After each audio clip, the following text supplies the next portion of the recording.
जय श्री माता जी। सहजयोग ध्यान के दूसरे सत्र में आप सबका स्वागत है। आशा है कि आपने पहला सेशन का वीडियो देखकर कुंडलिनी जागृति एवं आत्म साक्षात्कार की अनुभूति पाया है। अगर आपने सेशन 1 का वीडियो नहीं देखा, ये हमारी आपसे विनती है कि कृपया सेशन 1 देखकर ही ये वीडियो देखें। आज के सत्र में हम तीनों नाड़ियों के बारे में जानेंगे। कुंडलिनी उठा के बंधन लेना भी सीखेंगे। जल पैर क्रिया यानी फुट सोकिंग के बारे में भी हम जानेंगे। आप आराम से ज़मीन पर या कुर्सी पर बैठ के हेडफोन लगा के इस सेशन का आनंद लीजिए। पहले हम परम पूज्य श्री माता जी निर्मला देवी को प्रणाम करके इस सेशन का शुरुआत करते हैं। जय श्री माता जी। हमारी सूक्ष्म प्रणाली में 3 नाड़ियाँ और 7 चक्र होते हैं। मध्य नाड़ी को केंद्रीय नाड़ी या सुषुम्ना नाड़ी कहते हैं। बाई नाड़ी को चंद्र नाड़ी या ईड़ा नाड़ी कहते हैं और दाई नाड़ी को सूर्य नाड़ी या पिंगला नाड़ी कहते हैं। नाड़ी व्यवस्था की संतुलन से स्वास्थ्य बना रहता है। इस सिंपैथेटिक नर्वस सिस्टम के असंतुलन से ही शारीरिक एवं मनोदेहिक बीमारियां होती हैं।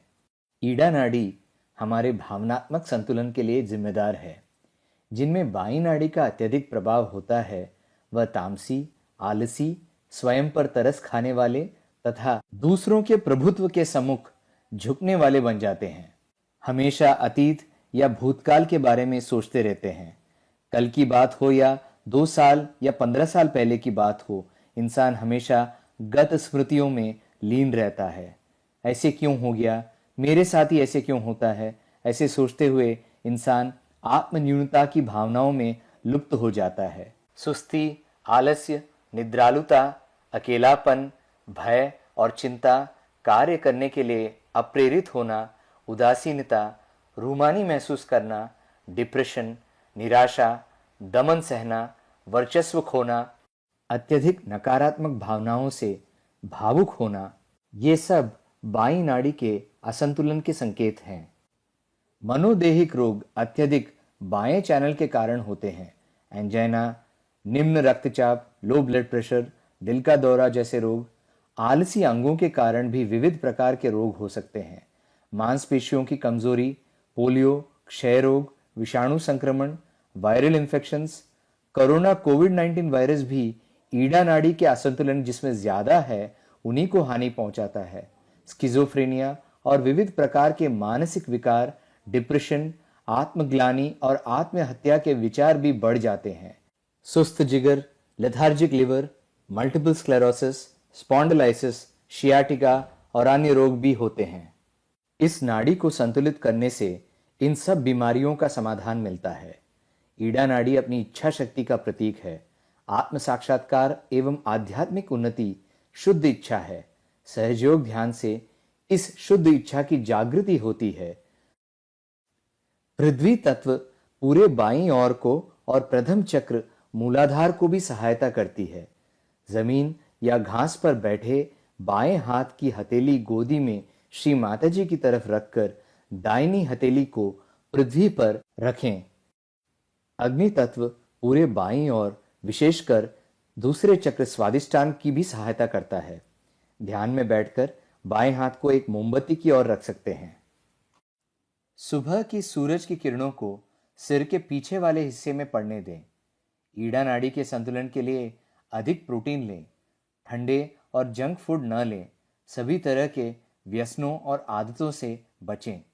नियमित व्यायाम, खासकर पीछे की ओर झुकने वाले कुछ आसन कुछ हद तक इस नाड़ी के संतुलन में मदद कर सकते हैं।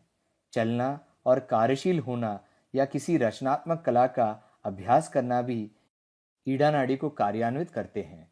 नारियल या जैतून के तेल से सिर को और रीढ़ की हड्डी को मालिश करें। बच्चों, परिवार, दोस्तों और समाज के साथ समय बिताएं। दाहिने नाड़ी को सूर्य नाड़ी या पिंगला नाड़ी कहते हैं। पिंगला नाड़ी हमारे शारीरिक और मानसिक संतुलन के लिए जिम्मेदार है। इस नाड़ी की प्रभाव ज्यादा होने से हम भविष्य की चिंता में डूबे रहते हैं। मेरा क्या होगा, कल कैसा रहेगा, 5 साल बाद क्या करूं, या आगे की प्रणाली और योजनाएं बनाते रहते हैं। भावनाहीन, गंभीर स्वभाव, चिड़चिड़ापन, हाइपर होना, अति आत्मविश्वास, आक्रामक और राजसिक प्रवृत्ति, अत्यधिक योजनाएं बनाना और आयोजन करना, काम में डूबे रहना, सैन्य शैली वाला अनुशासन, अहंकार, तनाव, परिवार को समय न देना, दूसरों की भावनाओं का परवाह न करना, गुस्सा, गाली गलौज इत्यादि सब दाहिने साइड के लक्षण हैं। जीवन शैली संबंधी विकार, लाइफस्टाइल डिजीजेस अत्यधिक दाहिने चैनल के कारण होते हैं। लीवर की गर्मी से दूसरे अंगों में गर्मी बढ़कर खराब हो जाते हैं। डायबिटीज, अस्थमा, हार्ट अटैक, पक्षघात, चर्म रोग, एलर्जी, अल्सर, कब्ज, प्रोस्टेट, भांजपन, अनिद्रा, बैक्टीरियल इन्फेक्शंस और अन्य रोग पिंगला नाड़ी के असंतुलन के कारण होते हैं। सहयोग से इस नाड़ी को आसानी से संतुलन में लाया जा सकता है।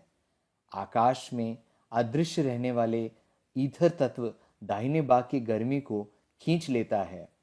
दाहिने हाथ को श्री माताजी की तरफ रख के बाएं हाथ को आकाश की तरफ रखें। जल तत्व पूरे दाहिने हिस्से को शांति पहुंचाता है। समुद्र में खड़े होके या सहयोग जल क्रिया से पिंगला नाड़ी जल्दी संतुलन में आ जाता है। जिनकी दाहिनी भाग में अत्यधिक गर्मी है वो लिवर पे आइस पैक रखकर ध्यान करने से गर्मी कम हो जाता है। चांदनी रात में 10-15 मिनट बाहर बैठ के ध्यान करना भी लाभदायी हो सकता है। राइट साइड वाले खाने में ज़्यादा कार्बोहाइड्रेट लें। बहुत तीखे या मसालेदार आहार न लें। कोल्ड ड्रिंक, आइसक्रीम और चॉकलेट भी लिवर को गर्म कर देते हैं। पानी ज़्यादा पिएं। प्रकृति, हरियाली में सैर करें। ताज़ी हवा में सांस लें। अति व्यायाम न करें और शरीर को आराम दें। व्यायाम अगर करना ही है तो आगे की ओर झुकने वाले आसन करें। इनके लिए हर चीज़ में अति वर्जित है। वाद्य संगीत सुने और भक्ति रस का आनंद लें। प्रकृति के बीच शांत ठंडे स्थानों में परिवार के साथ समय व्यतीत करें। हम में से कुछ लोग ज़्यादा ईड़ा नाड़ी की तरफ होते हैं और कुछ लोग ज़्यादा पिंगला की ओर। ज़्यादातर लोग एक पेंडुलम की तरह ईड़ा और पिंगला के बीच इस तरह घूमते रहते हैं। सहयोग इस अति गति को रोककर हमें मध्य नाड़ी सुषुम्ना मार्ग में आध्यात्मिक उन्नति और शांति प्रदान करता है। परम पूज्य श्री माताजी निर्मला देवी की कृपा से जब हम सहयोग साधना से सुषुम्ना में संतुलित हो जाते हैं तब भविष्य और भूतकाल की चिंता छोड़ हम वर्तमान में हर क्षण का आनंद लेते हैं। न किसी के ऊपर आक्रमण करते हैं और ना ही किसी को आक्रमण करने देते हैं। स्वयं में लीन होकर निर्विचार बन के खुद की, परिवार की और समाज की देखभाल और प्रगति में अप्रयत्न कार्यशील हो जाते हैं। इस प्रकार सहयोग से शारीरिक, मानसिक, भावनात्मक और आध्यात्मिक उन्नति प्राप्त करते हैं। सहयोग में ध्यान से पहले और ध्यान के बाद हम एक छोटी सी क्रिया करते हैं। उसे कुंडलिनी जगा के बंधन लेना कहते हैं। वह कैसे करना है हम अब श्री माताजी से सीखेंगे और उनके साथ ही यह क्रिया करेंगे। ये जो कुंडलिनी का जागरण है उसको चढ़ाते वक्त ऐसे भी चढ़ा सकते हैं, लेकिन बेहतर है कि इसको ये जो कुंडलिनी की प्राप्ति की जो इच्छा है, चढ़ाने की जो इच्छा है, इस हाथ से प्रदर्शित करते हुए इस तरह से कुंडलिनी के ऊपर पकड़ी जाए। पहले लेफ्ट हैंड नीचे। अब ये जो हाथ है इसको घुमाना है। अब जिसको कहते हैं घड़ी के कांटे के जैसे क्लॉकवाइज, ये हाथ सीधा चलेगा और वो हाथ घुमाना है।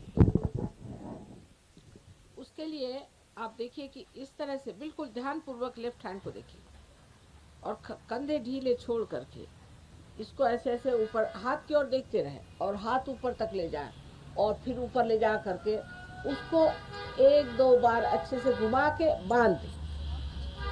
ये पहली गांठ। ये है महाकाली की गांठ। अब दूसरी अब देखिए हाथ जल्दी उठेगा। अब ढीले छोड़ दीजिए कंधे और घुमाइए फिर से। ये दूसरी गांठ, ये महासरस्वती की गांठ ना, उल्टा हो रहा। हाँ ये, और ये हाथ घुमाना ही नहीं है, जब आप इसको ही घुमाना है, इसको सीधे चलाना है, इसको घुमाते घुमाते ऐसे ऐसे चलाना है, इस तरह से। अच्छा, अब दूसरा, तीसरी जो गांठ है ये महालक्ष्मी की गांठ है। पहली ईड़ा, पिंगला और सुषुम्ना, ये सुषुम्ना की गांठ। चलिए अब इसको इस तरह से ले जा करके ऊपर सर को घुमा के इस तरह से एक बार पहले बांधना, फिर दूसरे बार बांधना और फिर तीसरे बार इस तरफ खींच के, जिसे नील गांठ कहते हैं। अब देखिए हाथ, आप अपने ही को अपना कवच दे सकते हैं, क्योंकि अब शक्ति बहने लगे।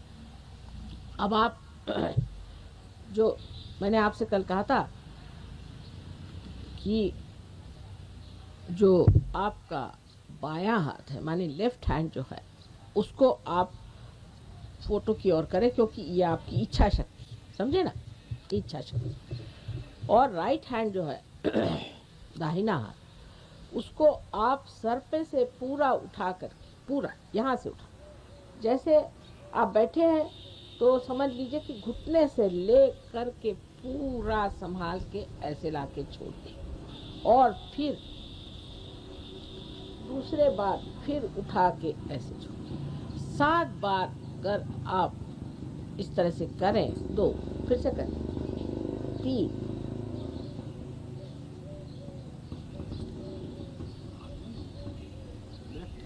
4,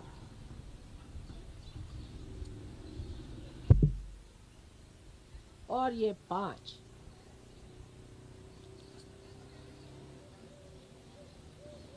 6 और ये 7। अब देखिए 7 अर्ध अर्ध अर्ध मात्रा से 3.5 मात्रा बन जाती। कुंडलिनी जगा के बंधन लेने के बाद हम दोनों नाड़ियों को संतुलित करके ध्यान करेंगे। पहले हम ईड़ा नाड़ी को संतुलित करेंगे।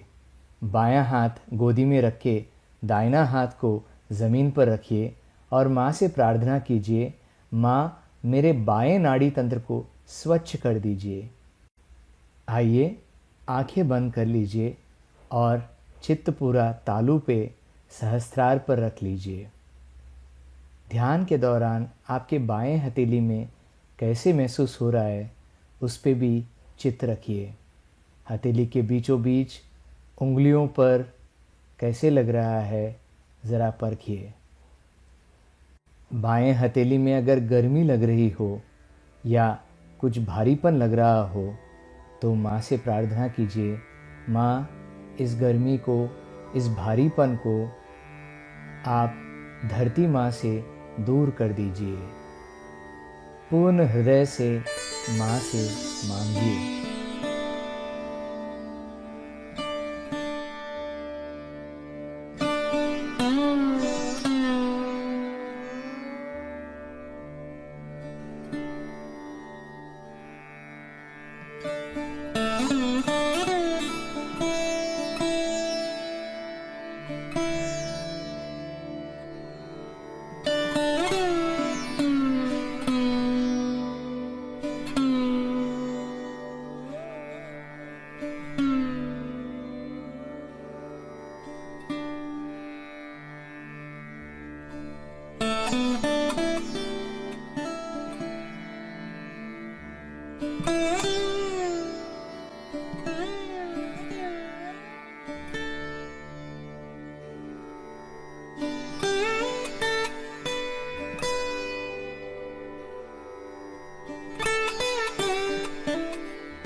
धीरे धीरे आप देखेंगे कि हाथ हल्का हो जाएगा और चैतन्य बहना शुरू हो जाएगा।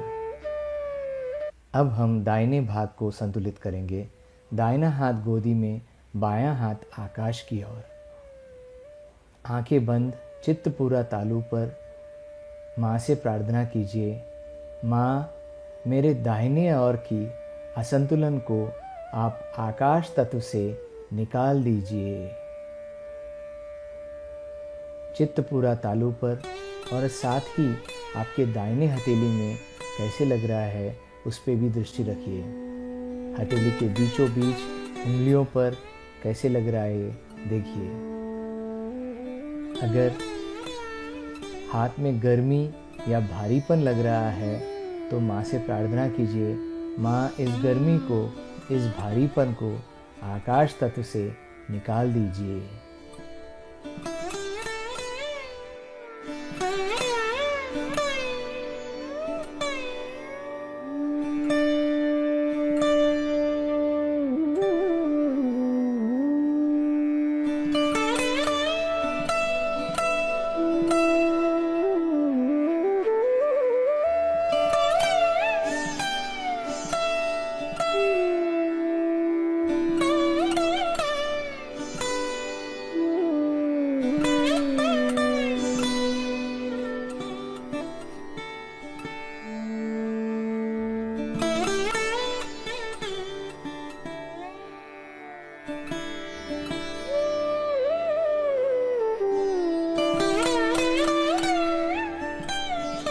धीरे धीरे आप देखेंगे कि दाहिना हाथ में चैतन्य बहने लगेगा और हाथ हल्का हो जाएगा और ठंडी चैतन्य लहरों की स्पष्ट अनुभूति मिलेगी।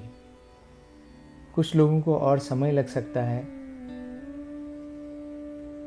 आप सबूरी रखिए, धीरे धीरे आपको भी चैतन्य पता चलेगा। अब दोनों हाथ गोदी में रखेंगे और माँ से प्रार्थना करेंगे, माँ हमें निर्विचारिता दीजिए, हमारे सारे विचार दूर कर दीजिए। चित्त पूरा तालू पे रखिए और अब हम 1-2-3 मिनट ध्यान करते हैं। चित्त तालू पे रखिए और साथ ही दोनों हथेलियों में भी कैसे लग रहा है उस पर भी ध्यान रखिए।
अभी आप आँख खोलिए और दाहिना हाथ सर के ऊपर रखकर यहाँ पर चैतन्य की स्थिति को परखिए।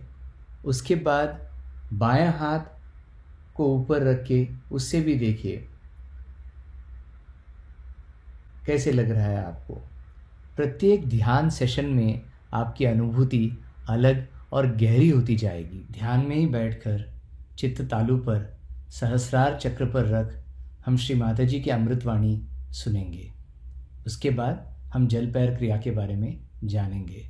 अभी हम श्री माता जी की अमृतवाणी को सुनते हैं। श्री गणेश को इस महाराष्ट्र में विशेषतः बहुत माना जाता है, क्योंकि यहाँ पर स्वयंभू अष्टविनायक है। अब लोग ये भी कह सकते हैं कि गणेश नाम की कोई चीज़ नहीं थी, और ये भी कह सकते हैं कि ये स्वयंभू अष्टविनायक नहीं है। लेकिन आप जब आत्म साक्षात्कार को प्राप्त करते हैं, जब आप चैतन्य को प्राप्त करते हैं, तो आप पूछ सकते हैं कि क्या ये स्वयंभू है, क्या यह वास्तविक पृथ्वी तत्व ने बनाई हुई चीज़ है। गणेश की जो विशेषता है वो ये है कि वो हर चक्र पे विराजमान। सबसे पहले गणेश की ही स्थापना की गई थी, और गणेश जो है वो पवित्रता को फैलाने के लिए संसार में है, कि पहले सारा संसार पवित्र हो जाए। सबसे बड़ी चीज़ है पवित्रता। अगर पवित्रता नहीं रहेगी तो कोई सा भी सृजन नहीं हो सकता। अब समझ लीजिए, अगर कोई पेड़ है और उसके आसपास का वातावरण दूषित हो जाएगा तो वो पेड़ मर जाएंगे। इसी प्रकार इस सारी सृष्टि का जो वातावरण है उसे पूर्णतया शुद्ध करने के लिए ही श्री गणेश की स्थापना की गई। आजकल के इस वातावरण में लोग समझ नहीं सकते हैं कि पवित्रता चीज़ क्या है और पवित्रता का अर्थ क्या है। यही गणेश आगे जा कर के आपके आज्ञा चक्र पे ईसा मसीह के रूप से प्रकट हुए थे। इसलिए ईसा मसीह ने भी सबसे ज़्यादा पवित्रता का महत्व बताया कि आपकी आंखें तक पवित्र होनी चाहिए, क्योंकि आज्ञा चक्र पे है। आँखों में तक आपकी पवित्रता होनी चाहिए। अगर आपकी आँखों में पवित्रता नहीं है तो फिर आप किसी तरह से भी पवित्र नहीं माने जाएंगे। लेकिन इसका ये मतलब नहीं कि आप अपने को कहें कि हम में ये खराबी है, हमें वो खराबी है। किंतु श्री गणेश को अगर हम मानते हैं, उनकी हम पूजा करते हैं, तो उनके गुण भी हमारे अंदर आने चाहिए। तो पहला तो उनका गुण है कि पवित्रता। अब इस पवित्रता को हम किस तरह से पा सकते हैं? कहने से नहीं हो सकता। किसी आदमी से कहा जाए तुम पवित्र हो जाओ तो नहीं हो सकता। गंगा जल से नहाने से भी मनुष्य पवित्र हो, ऐसी बात नहीं। तो ये पवित्रता आने के लिए क्या करना चाहिए? इसके लिए आपके कुंडलिनी का पहले जागरण होना चाहिए। जब जागरण हो जाएगा तभी समझ लेना चाहिए कि धीरे धीरे ये जो कुंडलिनी है ये सब चक्रों को स्वच्छ कर देगी। लेकिन वहाँ पर भी श्री गणेश जी का कार्य है, क्योंकि ये चैतन्य है, और वो चैतन्य स्वरूप श्री गणेश आपके हर चक्र को भी साफ करते रहते हैं। और अंत में जाकर के सहस्त्रार पर भी श्री गणेश, आप जानते हैं कि सदाशिव के गोद में बैठे हो। ये जो भी चीज़ें हम लोगों को लगती हैं कि पौराणिक है, मैथोलॉजिकल है, ये सब की सत्यता सहयोग भी आप प्राप्त कर सकते हैं। पहले आपको केवल सत्य को प्राप्त करना चाहिए, एब्सोल्यूट ट्रूथ को। उसके बाद आप कोई भी सवाल पूछें, उसका जवाब सही माने में आपके उंगलियों के ऊपर आ जाएगा। आप इसे जानेंगे कि सत्य क्या है। किसी भी चीज़ को कह देने से कि असत्य है, वो चीज़ असत्य नहीं होती, उसकी खोजबीन करनी चाहिए। बड़ी ये गहरी चीज़ें हैं, और श्री गणेश का कार्य तो अत्यंत अत्यंत गहरा है। और वो एक चिर बालक है, उनमें जो अबोधिता है, इनोसेंस है, वो एक चिर बालक है, वो बालक स्वरूप है। क्राइस्ट ने कहा है कि if you have to enter into the kingdom of God you have to become like children. इसका मतलब बच्चों में जो निश्चल स्वभाव होता है वो हमारे अंदर आना चाहिए। लेकिन वो ज़बरदस्ती करने से या कुछ रोज़ की अभ्यास करने से नहीं जाएगा। अगर आप ज़बरदस्ती करेंगे तो आपका अहंकार बढ़ जाएगा। अगर आप ये कहेंगे कि हम बड़े पापी हैं, हमने बड़े पाप किए, हम बड़े खराब हैं, तो आपका प्रति अहंकार बढ़ जाएगा। दोनों तरह से ये गलत बात है। तो इसके लिए करना क्या चाहिए? करना ऐसा चाहिए कि अपनी कुंडलिनी का जागरण पहले कर लें। कुंडलिनी के जागरण से आप दूसरे आयाम में, दूसरे डायमेंशन में उतरते हैं। दूसरे डायमेंशन में उतरते साथ धीरे धीरे अंदर से ही ये स्वच्छता होती रहती है। ये अनादिकाल से कुंडलिनी आपके अंदर स्थित है और ये उसी समय का इंतज़ार कर रही है, उसी के लिए बैठी हुई है कि जिस वक्त आपको ऐसी व्यक्ति मिल जाए जो आपकी कुंडलिनी का जागरण कर सके, क्योंकि ये आपकी माँ है और आपकी अपनी वैयक्तिक माँ है। वो आपके बारे में सब कुछ जानती है और जिस प्रकार आपकी माँ ने आपको जन्म देते वक्त सब तकलीफ़ें खुद उठाई, वो कुंडलिनी ही सारी तकलीफ़ें उठा देती है और आप इस आत्म साक्षात्कार को प्राप्त होते हैं। इस आत्म साक्षात्कार को प्राप्त होने के बाद आपको सिर्फ इतना करना है कि अपने इस योग को जो आपका अब परम चैतन्य के साथ हुआ है उसके साथ एकाकारिता स्थापित करें। चारों तरफ हम लोग देखते हैं, फूल देखिए कितने सुंदर है, सृष्टि कितनी सुंदर है, पर हम कभी सोचते भी नहीं कि ये कैसी बनी, इसको कौन बनाता है। एक फूल के पौधे एक ही ऊंचाई तक बढ़ते हैं, कोई पेड़ एक ही ऊंचाई तक बढ़ते हैं, ये सारा कौन करता है? इसे आपको पातंजल में अगर आप देखे जाए तो लिखा हुआ है कि ऋतंभरा प्रज्ञा, इसका नाम उन्होंने ऋतंभरा प्रज्ञा कहा। लेकिन यही ब्रह्म चैतन्य है, यह परम चैतन्य है जो चारों तरफ फैला हुआ है और जिसके लिए आदि शंकराचार्य ने बताया हुआ है कि सलीलम सलीलम, ठंडी ठंडी हवा इसकी लहरें आती। बाइबल में भी इसको cool bridge of the Holi ghost कहा गया। इस प्रकार की कुंडलिनी हमारे अंदर है और वो बिल्कुल व्यवस्थित रूप से इसी के इंतज़ार में है कि कब आपका पुनर्जन्म है। अभी तक अमीबा से इस स्थिति में हम आ गए कि इंसान बन गए, लेकिन इससे कोई ना कोई ऊंची स्थिति ज़रूर होनी चाहिए। अगर हम सत्य को प्राप्त किए होते तो आज कल के जो झगड़े हैं ये न रहते।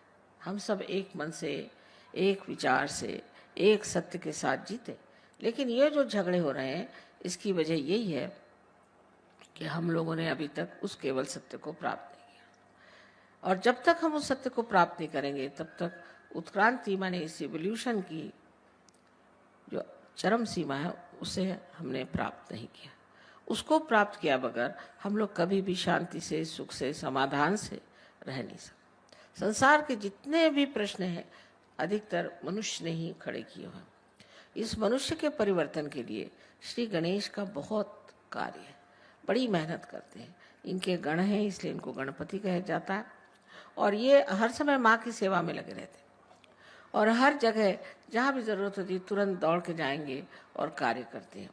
अब ये सब चीज़ें ऐसी लगती हैं जैसे कोई स्वर्गीय चीज़ें हैं और इसका मनुष्य से कोई संबंध नहीं, लेकिन इसी दुनिया में हम लोग उस स्वर को स्थापित कर सकते हैं जिसकी महिमा शास्त्रों ने गाई हुई है। कोई कठिन बात नहीं है और इसके लिए सिर्फ हमें सज्ज होना चाहिए, मन में शुद्ध इच्छा रखनी चाहिए कि हम इसे प्राप्त करें। ये कोई झूठी बातें नहीं है, ये कोई ऐसी बातें नहीं है कि जिससे किसी को भुलावा डाला जाए, किंतु ये बात सत्य है और इससे हमें प्राप्त करना चाहिए। हम श्री गणेश को नमस्कार करते हैं लेकिन ये नहीं सोचते कि श्री गणेश क्या है, हमारे अंदर कहाँ स्थित हैं, क्या क्या कार्य करते हैं और इनसे हमें क्या क्या प्राप्त करना है। दूसरी चीज़ इनसे प्राप्त करना है वो है सुबुद्धि, जिसे विजडम कहते हैं। श्री गणेश में इतनी सुबुद्धि और इतना प्रेम है कि वो जानते हैं कि आप लोग गलती कर रहे हैं, वो जानते हैं कि आप में कुछ दोष है, लेकिन छोटे बच्चे जैसे क्षमा कर देते हैं हर एक चीज़ को। उनको मालूम नहीं किसी से नाराज़ होना, इसी प्रकार वो आपको बहुत क्षमा करते हैं। किसी हद तक काफ़ी क्षमा कर देते हैं, पर जब आप हद से गुजर जाते हैं तब फिर ज़रूर वो नाराज़ हो जाते हैं। तो उनको सिर्फ मानना, मंदिरों में जाना और उन पे पैसे चढ़ाना, उनको पैसे ऐसे कुछ समझ में नहीं आते। को अगर कुछ चढ़ाना है तो अपने हृदय को चढ़ाना होगा और उस गणेश को अपने हृदय में बिसाना होगा। जब तक वो हमारे हृदय में नहीं आएंगे, हमारा जीवन पवित्र नहीं होगा और उस पवित्रता के कारण जो हमें आशीर्वाद मिलने हैं वो नहीं मिलेंगे। इसके अलावा उनमें यह भी शक्ति है कि वो दुष्टों का संहार कर सकते हैं। अगर कोई आपको तंग करे, तकलीफ दे, तो वो आपके आसपास लगे रहते हैं। बड़े चमत्कार सहयोग में हुए। अनेक लोगों ने देखा है कि उनके न जाने कितने ही प्रश्न थे वो एकदम से हल हो गए। वो भी काम श्री गणेश का ही है। वो इस तरह से काम करते हैं कि समझ ही भी नहीं आता कि किस तरह से काम हो गए और उसमें कोई भी त्रुटि नहीं रह जाती। इतने बड़े श्री गणेश अगर हमारे साथ है तो फिर हमें डरने की कौन सी बात है, फिर हमें घबराने की कौन सी बात है। सिर्फ हमें गणेश को वरण करना है और अपने अंदर उन्हें स्थापित करना है। ये चीज़ कितना भी समझाने से नहीं होगी, ये तो जब आप महसूस करेंगे इसको, उसके बारे में जब बोध होगा आपको, तब आप समझेंगे कि श्री गणेश कितने महत्वपूर्ण हैं।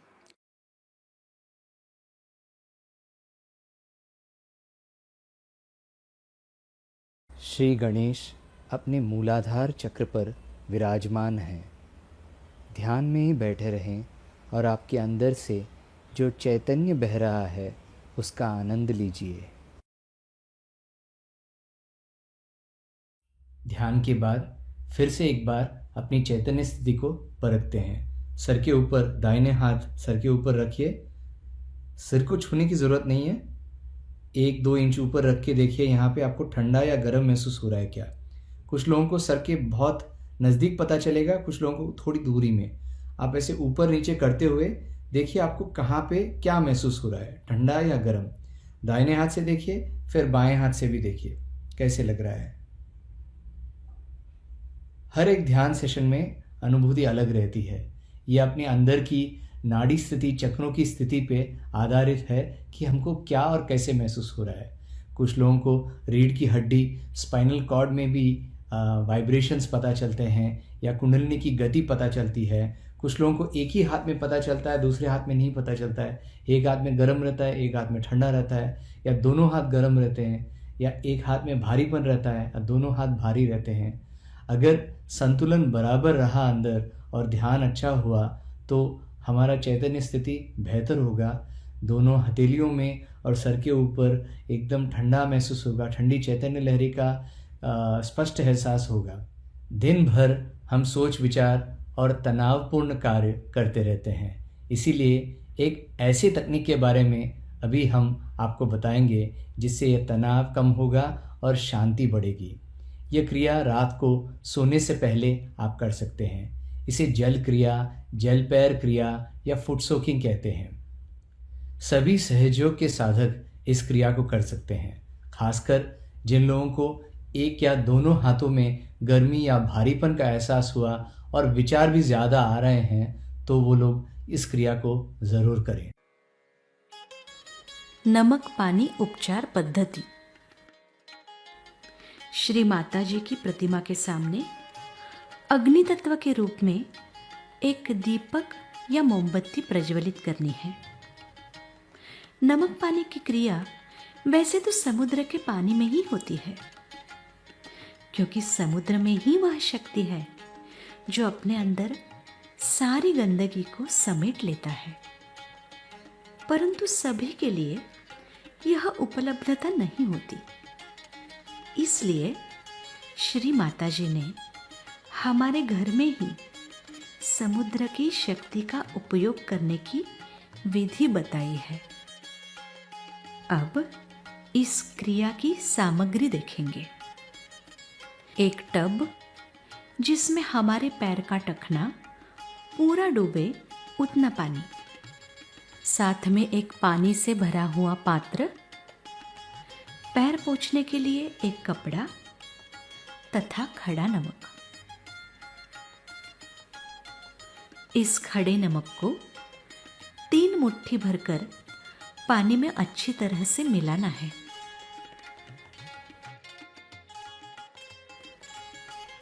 तत्पश्चात प्रार्थना करनी है। परम पूज्य श्री माता जी, कृपा करके इस नमक पानी क्रिया द्वारा मेरे अंदर की सारी अशुद्धियों को जल तत्व में विलीन कीजिए। कृपया इस जल में समुद्र तत्व जागृत कीजिए।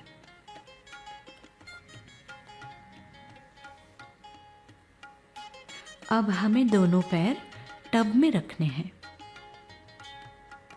अब बंधन लेना है।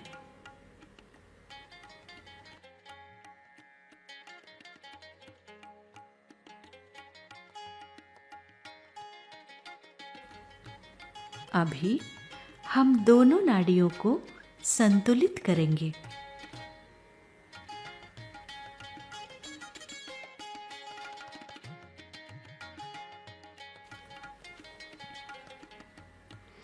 अगर हमें किसी चक्र के स्थान पर चुभन, जड़त्व, उष्णता अथवा चैतन्य का अभाव आदि संकेत आ रहे हो तो हमें उस चक्र के देवता का मंत्र लेकर हाथ घुमाकर पानी में छोड़ना है।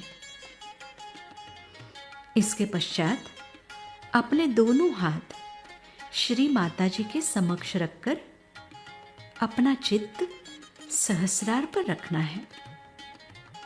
ध्यान रहे, यह क्रिया करते समय हमें अपनी आंखें खुली रखकर श्री माता जी की प्रतिमा की ओर हमारी दृष्टि रखनी है। 10 से 15 मिनट पश्चात बंधन लेना है।